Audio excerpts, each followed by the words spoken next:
The Heat were the team that I had my eye on most, right? If there was going to be a lower seed that the top seeds just don't want to see in the first round, it's the Heat, because, Jimmy Butler's a badass, and Kyle Lowry, whatever's left in the tank, he's going to throw it at you.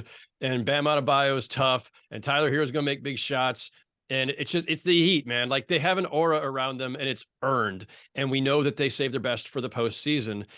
They've had some stumbles even within the last week that make me wonder about that, where, at one point you thought, okay, they're cranking it up, they're going to go grab the 6th seed. Boy, the Sixers are not going to have a fun time in the first round with Miami. What if the Heat knock them out?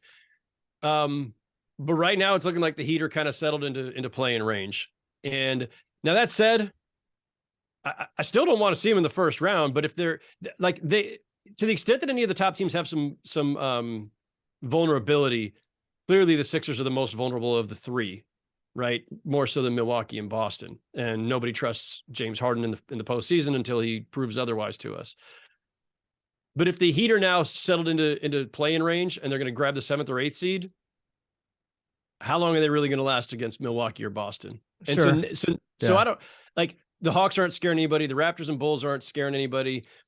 The Nets, like, great respect for what the Nets have been able to do after blowing up a plausible contender at midseason.